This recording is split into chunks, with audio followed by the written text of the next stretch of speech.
critique on the new version of The Little Mermaid. But first, please help my humble channel to grow. Like, subscribe, share, comment, any combination thereof. Why? Because you're beautiful on the inside and on the outside. That's why. So when I first heard conservatives like Benny Johnson and even Candace Owens criticizing the remake of the Little Mermaid, particularly whites, I thought, well, they probably, I'm pretty sure racism plays a part in it. Like, we ain't gonna have no N-word playing a lead white female trying to replace us. I don't think so. And I do think that that probably is the case to some extent, because I saw the movie, it came out on TV, and I thought it was good. It was a good movie. Now, do I think people that didn't like it, because there were blacks who didn't like it as well, do I think they're necessarily racist? I certainly don't think Candace Owens is a racist, or that she's ashamed of being black, or some other blacks that criticize it, maybe they don't like themselves.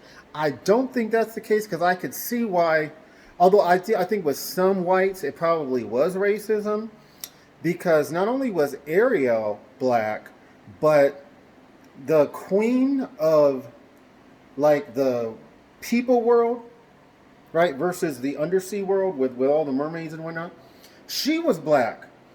And I liked her. I thought she was very attractive. I like dark-skinned women. So she was almost like dark as like a black diamond or a black pearl. She was very melanin rich, which juxtaposition with the fact that she was speaking a very thick English accent, and it came off, and she was dressed almost like the Queen of England or something. Like she was one of the queen, like she would have been the Queen of England, like back when Queen Victoria was or something. That was odd. This black woman, I don't know her name, but she did a good job playing. She did a good job playing the queen. But it was just odd because we already know ain't no black people, no King of England or Queen of England. So that was a little odd. And then her son, who was the lead character, he was like the love interest of the mermaid. Her son was white. So apparently this black queen adopted a white son, and it had a very classist feel to it, because she had white servants and she had black servants, so it just felt very kind of her kingdom or queendom, because I think her husband, she was the ruler, she was the monarch, she didn't have a husband. I didn't really like that. The fact that she was black was just odd.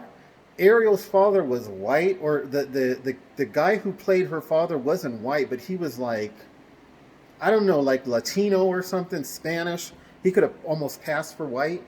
So there was stuff like that was kind of like a little odd.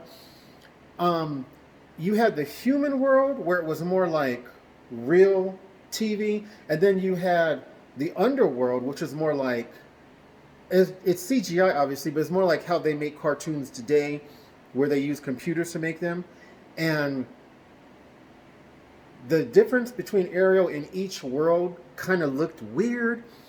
When you went to her father, there would be bubbles, right? When you're under the sea, you just kind of expect to see bubbles. But a lot of where Ariel was at, when she'd be swimming around, she didn't look like I'm like, why is there no bubbles? It didn't really feel as much like it was underwater. And the way she swam, you didn't get a sense that she could just zip all over the place. I don't know, there's something about the way they made her swim that didn't work for me. So there were a lot of things about the movie that I thought were odd and didn't fit well. But overall, in terms of the content, the storyline, the acting, I thought it was good. I mean, I'd have given it a thumb up. I would have given it a thumb up. I wouldn't have given it a thumb way up. Then I'd have given it a thumb up. I thought it was good. So that's my opinion on the remake of The Little Mermaid. And God bless.